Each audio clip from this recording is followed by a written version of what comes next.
जय श्री राम साथियों। तो इस वीडियो में object oriented programming using Java, जो कि सब्जेक्ट है computer science and engineering 4th semester diploma का, तो इसका मॉडल पेपर सॉल्व कराऊंगा। देखिए, यह है polytechnic diploma solve model paper set 1 है। इससे पहले हमने एक वीडियो डाला था, तो यह तो पता ही होगा कि टाइम 2 घंटे 30 मिनट का होता है और मार्क 50 होता है। अधिकतम और न्यूनतम 17 होता है। तो प्रारंभ करते हैं। प्रश्न है, गार्बेज कलेक्शन पर एक संक्षिप्त टिप्पणी लिखिए।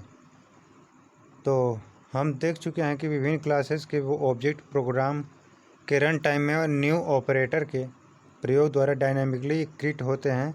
इसलिए इन ऑब्जेक्ट को ज़रूरत ना होने पर उन्हें डिस्ट्रॉय होना भी ज़रूरी होता है, ताकि जो मेमोरी ये ऑब्जेक्ट रिजर्व करते हैं वह मेमोरी कोई अन्य वेरिएबल या वे ऑब्जेक्ट यूज कर सके। जावा में मेमोरी रिलीजिंग का एक काम ऑटोमेटिकली होता है, जिस तकनीक के द्वारा जावा में ये काम होता है उसे गार्बेज कलेक्शन कहते हैं। तो इतना स्मरण रखना है, 5 अंक हैं। अगला प्रश्न है, जावा पर एक लघु टिप्पणी लिखिए। जावा एक जनरल पर्पस प्रोग्रामिंग लैंग्वेज है। इनको सॉफ्टवेयर और एप्लीकेशन डेवलपमेंट के लिए इस्तेमाल किया जाता है। देखिए, जावा जो होता है यह एक जनरल पर्पस प्रोग्रामिंग लैंग्वेज है। इसका उपयोग सॉफ्टवेयर और एप्लीकेशन डेवलप करने के लिए किया जाता है। जावा एक हाई लेवल प्रोग्रामिंग लैंग्वेज है। 1995 में सन माइक्रोसिस्टम ने इसका प्रारंभ किया।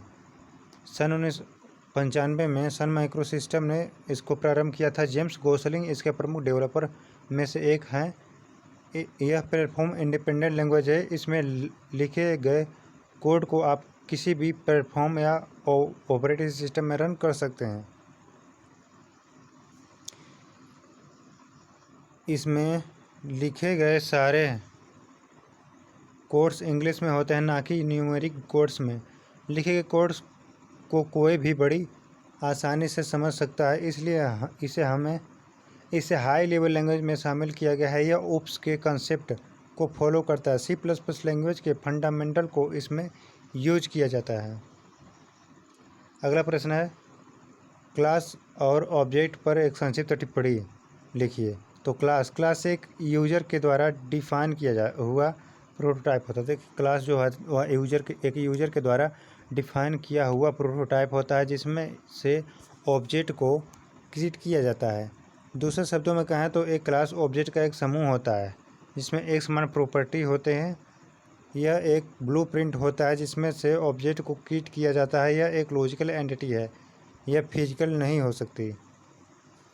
ऑब्जेक्ट एक ऑब्जेक्ट क्लास का एक इंस्टेंस यानी कि उदाहरण होता है। ऑब्जेक्ट क्लास को रिप्रेजेंट करता है। दूसरे शब्दों में कहें तो एक ऐसी एंटिटी जिसका स्टेट और बिहेवियर होता है उसे ऑब्जेक्ट कहा जाता है। उदाहरण के लिए car, pen, table, chair, bike और मोबाइल आदि यह फिजिकल या लॉजिकल हो सकता है।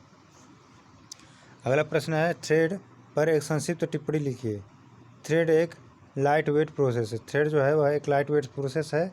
जावा मल्टी थ्रेडेड प्रोग्रामिंग को सपोर्ट करती है। एक मल्टी थ्रेडेड प्रोग्राम 2 या 2 से अधिक ऐसे पार्ट्स को कंटेन किए रहते हैं जो एक साथ रन होते हैं। ऐसे प्रोग्राम का प्रत्येक पार्ट एक थ्रेड कहलाता है।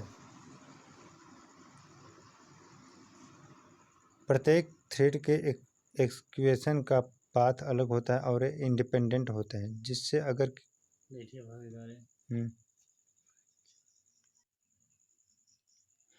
अगर कभी एक थ्रेड में कोई एक्सेप्शन आ भी जाए तो उसका प्रभाव दूसरे थ्रेड पर नहीं पड़ता। इसमें 2 प्रकार के थ्रेड होते हैं, पहला यूजर थ्रेड और दूसरा डायमंड थ्रेड। डायमंड थ्रेड्स का यूज तब होता है जब हम एप्लीकेशन को क्लीन करना चाहते हैं और इनको बैकग्राउंड में यूज किया जाता है। अगला प्रश्न है, कमांड लाइन आर्ग्यूमेंट पर एक संक्षिप्त टिप्पणी लिखिए। तो कमांड लाइन आर्ग्यूमेंट पर एक संक्षिप्त टिप्पणी लिखना है। जब हम चाहते हैं कि हमारा प्रोग्राम कमांड प्रॉम्प्ट पर हमारे द्वारा दिए गए इनपुट के आधार पर विभिन्न प्रकार के ऑपरेशन परफॉर्म करे, किसी प्रोग्राम से एक विशिष्ट विशिष्टता प्राप्त करने के लिए हमें एक ऐसे जावा कंसेप्ट को यूज करना होता है जिसे कमांड लाइन आर्गुमेंट्स कहते हैं। कमांड लाइन आर्गुमेंट्स वे मान होते हैं जो किसी प्रोग्राम को कमांड प्रॉम्प्ट पर रन करते समय पैरामीटर के रूप में प्रयोग प्रोग्राम को प्रदान किए जाते हैं। उदाहरण के लिए जब हम निम्नानुसार हेलो वर्ल्ड प्रोग्राम को रन करते हैं तो यह पाथ देखिए।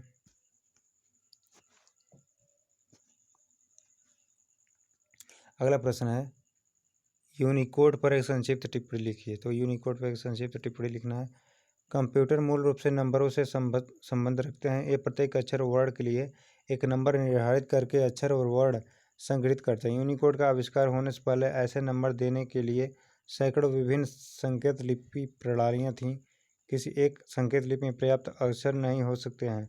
उदाहरण के लिए यूरोपियन संघ और अकेले ही अपनी सभी भाषाओं को कवर करने के लिए अनेक विभिन्न संकेत लिपियों की आवश्यकता होती है। अंग्रेजी जैसे भाषा के लिए भी सभी अक्षरों, विराम चिन्हों और सामान्य प्रयोग के तकनीकी प्रतीकों हेतु एक ही संकेत लिपि पर्याप्त नहीं थी। ये संकेत लिपि प्रणालियाँ परस्पर विरोधी भी है। इसलिए दो संकेत लिपियाँ दो विभिन्न अक्षरों के लिए एक ही नंबर प्रयोग कर सकते हैं अथवा समान अक्षर के लिए विभिन्न नंबरों का प्रयोग कर सकते हैं।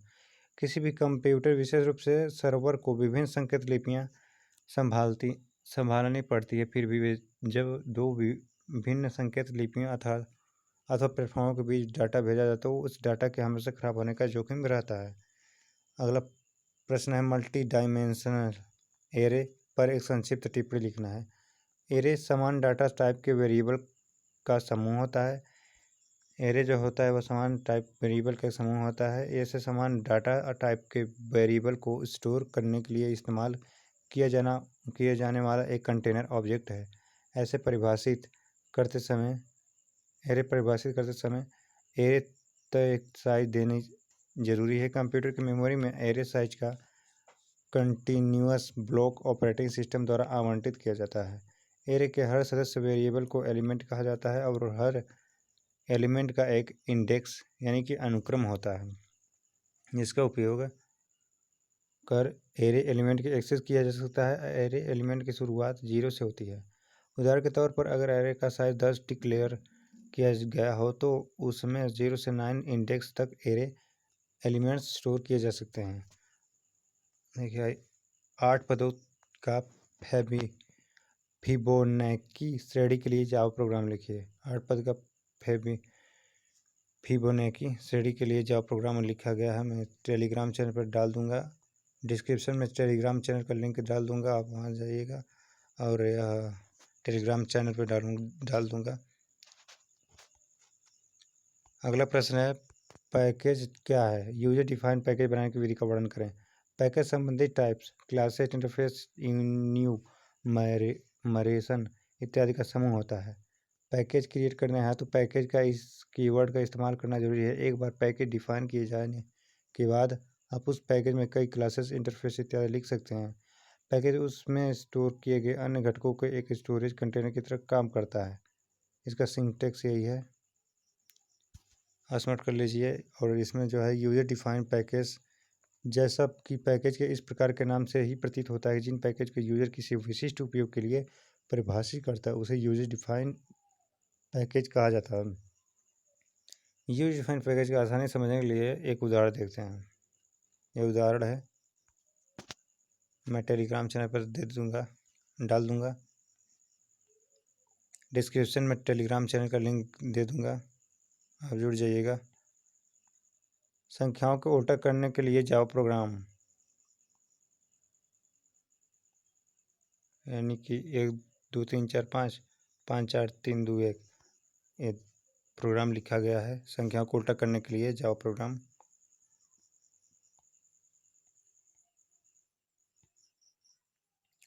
अगला प्रश्न है जावा टोकन्स को अलग अलग श्रेणी के साथ वर्णन करना है। जब जावा टोकन्स प्रोग्राम का सबसे छोटा एलिमेंट होता है जिसे कंपाइलर के द्वारा आइडेंटिफाई किया जाता है। जावा स्टेटमेंट और एक्सप्रेशन को टोकन्स का प्रयोग करके बनाया जाता है। जावा में टोकन्स 5 प्रकार के होते हैं, निम्नलिखित होते हैं। पहला है कीवर्ड। जावा में रिजर्व्ड वर्ड का एक सेट होता है जिनका प्रयोग हम आइडेंटिफायर के रूप में नहीं कर सकते। इस प्रकार के वर्ड को रिजर्व्ड वर्ड या कीवर्ड कहते हैं। प्रोग्रामिंग भाषा में कीवर्ड पहले से डिफाइन किए हुए वर्ड होते हैं। प्रत्येक कीवर्ड का प्रोग्राम में एक स्पेशल कार्य को परफॉर्म करता है। उदाहरण के लिए ब्रेक, बाइट, केस, बूलियन आदि। दूसरा है आइडेंटिफायर। इसमें आइडेंटिफायर का प्रयोग variable, function, arrays, class, package और इंटरफेस का नाम देने के लिए किया जाता है। ये यूजर के द्वारा डिफाइन किए हुए नेम होते हैं। अगला कॉन्स्टेंट्स। कॉन्स्टेंट भी सामान्य वेरिएबल की तरह ही होते हैं, परंतु जब हम किसी कॉन्स्टेंट को डिफाइन कर देते हैं तो प्रोग्राम के द्वारा फिर उसे मॉडिफाई नहीं किया जा सकता। कॉन्स्टेंट का मतलब है फिक्स वैल्यू, इन्हें लिटरल्स भी किया जाता है। अगला प्रश्न नहीं मतलब अगला है स्पेशल सिंबल। नीचे दिए गए स्पेशल सिंबल का प्रयोग जावा में कुछ विशेष कार्य करने के लिए किया जाता है, इसलिए इनका प्रयोग दूसरे कार्यों के लिए नहीं किया जा सकता। देखिए इन सभी सिंबल का प्रयोग जावा में विशेष कार्य करने के लिए किया जाता है, इनका प्रयोग दूसरे कार्यों में नहीं किया जा सकता। इन सिंबल को आपको स्मरण करना है। ऑपरेटर। देखिए जावा में बहुत प्रकार के ऑपरेटर होते हैं जो कि निम्नलिखित हैं। जावा के ऑपरेटर हैं arithmetic operator, unary operator, assignment operator, relational operator, logical, ternary, bitwise shift, instance of operator, precedence and associativity. अगला प्रश्न है जावा आर्किटेक्चर का विस्तार से समझाइए। Class loader. यह डॉट क्लास फाइल की पढ़ता है और मेथड एरिया में बाइट कोड को रखता है। Method area. जावा में एक मेथड एरिया होता है जो कि सभी क्लास के बीच बटा होता है। हीप। यह जेवीएम का एक हिस्सा है जहां ऑब्जेक्ट स्टोर होता है। जेवीएम डॉट क्लास फाइल के लिए क्लास ऑब्जेक्ट तैयार करता है। स्टैक। स्टैक हीप से अलग जेवीएम मेमोरी का एक हिस्सा। इसका उपयोग अस्थायी चरों टेम्पररी वेरिएबल को स्टोर करने के लिए किया जाता है। PC register. यह ट्रैक रखता है कि किस निर्देश को निष्पादित किया गया है, किस निर्देश को निष्पादित किया जा रहा है। हालांकि निर्देश थ्रेड में निष्पादित किए जाते हैं, प्रत्येक थ्रेड में एक अलग पीसी रजिस्टर होता है। Native method interface. यह जावा कोड को देसी एप्लीकेशन द्वारा कॉल करने में सक्षम बनाता है। ये जावा कोड को जो नेटिव मेथड इंटरफेस होता है जावा कोड को देसी एप्लीकेशन द्वारा कॉल करने में सक्षम बनाता है। नेटिव एप्लीकेशन ऐसे प्रोग्राम होते हैं जो किसी सिस्टम के हार्डवेयर और ऑपरेटिंग सिस्टम के लिए विशिष्ट होते हैं। Garbage collection. एक क्लास इंस्टेंस स्पष्ट रूप से जावा कोड द्वारा बनाया गया है और उपयोग के बाद यह मेमोरी प्रबंधन के लिए कचरा संग्रह द्वारा संचालित रूप से नष्ट हो जाता है। अगला प्रश्न है जावा में एक्सेप्शन हैंडलिंग की विवेचना कीजिए। जावा में एक्सेप्शन हैंडलिंग एक बहुत ही शक्तिशाली तकनीक है जिसके द्वारा रन टाइम एरर्स को हैंडल किया जाता है, जिसमें प्रोग्राम का नॉर्मल फ्लो बना रहता है। दूसरे शब्दों में कहें तो एक्सेप्शन हैंडलिंग जावा एक महत्वपूर्ण फीचर है जिसके द्वारा हम एक्सेप्शन के कारण उत्पन्न हुए रन टाइम एरर को हैंडल कर सकते हैं। उदाहरण है, माना कि आपने ऑनलाइन कोई सामान ऑर्डर किया है परंतु किसी कारणवश डिलीवरी नहीं हो पाई। एक अच्छी कंपनी इस प्रॉब्लम को हैंडल कर सकती है और उस सामान को फिर से भेज सकती है जिससे कि हमें सामान टाइम पर मिल जाए। इस तरह जावा में कोड को एग्जीक्यूट करते समय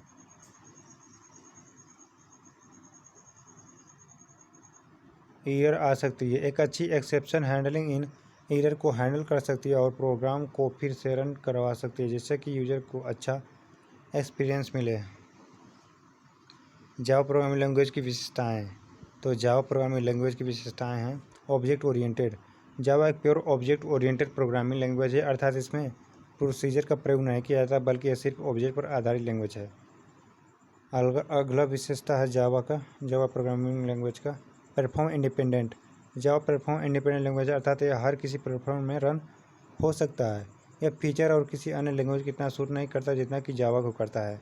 जावा प्लेटफॉर्म इंडिपेंडेंट लैंग्वेज इसलिए है क्योंकि जावा में सोर्स कोड को इंटरमीडिएट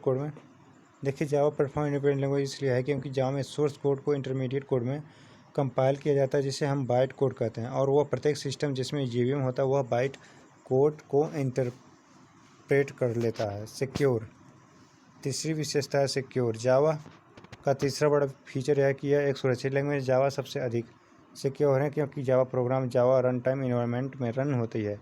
जावा पब्लिक की इंक्रिप्शन का प्रयोग करता है तथा इंटरनेट में जावा के एप्लीकेशन सुरक्षित इंक्रिप्टेड रूप से एक्सेस होते हैं। अगला विशेषता है कंपाइल्ड तथा इंटरप्रेटेड। जावा में सोर्स कोड को बाइट कोड में कंपाइल किया जाता है तथा फिर उसे JVM के द्वारा मशीन कोड में इंटरप्रेट किया जाता है। अगला सिंपल, स्मॉल तथा फैमिलर।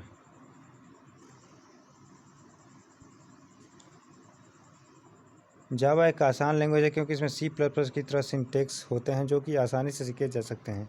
जावा में ऑपरेटर ओवरलोडिंग तथा हेडर फाइल का प्रयोग नहीं किया जाता है जिससे यह और भी आसान हो जाता है। छठवां है पोर्टेबल। जावा एक पोर्टेबल लैंग्वेज है क्योंकि बाइट कोड हर किसी सिस्टम में रन हो जाता है, इसलिए यह एक पोर्टेबल लैंग्वेज है, इसे आसानी से प्राप्त किया जा सकता है। सातवां है रोबस्ट। जावा में गार्बेज कलेक्शन अपने आप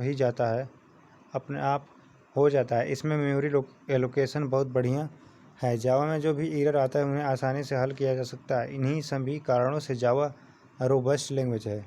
आठवां, डिस्ट्रीब्यूटेड। जावा एक डिस्ट्रीब्यूटेड लैंग्वेज है। इसका अर्थ है कि जावा प्रोग्राम इंटरनेट में रन करने के लिए डिज़ाइन किए जाते हैं तथा जावा में HTTP तथा FTP प्रोटोकॉल का प्रयोग किया जाता है जिससे कि आसानी से इंटरनेट में एक्सेस किया जा सके। अगला है मल्टी थ्रेडेड। जावा में मल्टी थ्रेडिंग का प्रयोग किया जाता है, अर्थात जावा में प्रोग्राम को छोटे सब प्रोग्राम में डिवाइड किया जाता है तथा इन सब प्रोग्राम को क्रमानुसार एग्जीक्यूट किया जाता है। अगला प्रश्न है JVM, JRE और JDK में क्या अंतर है। तो प्रश्न है JVM, JRE और JDK में क्या अंतर है। तो JRE पहले देखिए। JRE वह वातावरण है जिसके अंदर जावा वर्चुअल मशीन चलती है। JRE में डेवलपमेंट टूल्स के अलावा Java virtual machine, class, library, compiler और डिबगर जैसे टूल्स होते हैं, जिसका अर्थ है कि आप JRE में कोड चला सकते हैं लेकिन आप JRE में कोड को विकसित और कंपाइल नहीं कर सकते। JVM क्लास, लाइब्रेरी और JRE द्वारा प्रदान की गई फाइलों को उपयोग करके प्रोग्राम को रन कराता है। अगला और अंतिम अगला है JDK। JDK में वह सब कुछ है जो JRE में उपलब्ध है। इसके साथ ही इसमें डेवलपमेंट टूल्स जैसे कंपाइलर, डिबगर इत्यादि उपलब्ध है। कुल मिलाकर JDK JRE का सुपर सेट है। देखिए मैं टेलीग्राम चैनल का लिंक मैं डिस्क्रिप्शन में डाल दूंगा, और जब मैं सभी मॉडल पेपर को हल करा लूँगा तो इन सभी मॉडल पेपर को उस टेलीग्राम चैनल पर डाल दूंगा, आप अध्ययन कर लीजिएगा। तो आज तक यहीं, नेक्स्ट वीडियो में बाद में इसके पश्चात लेकर आऊँगा। मिलते हैं नेक्स्ट वीडियो में, तब तक के लिए जय श्री राम।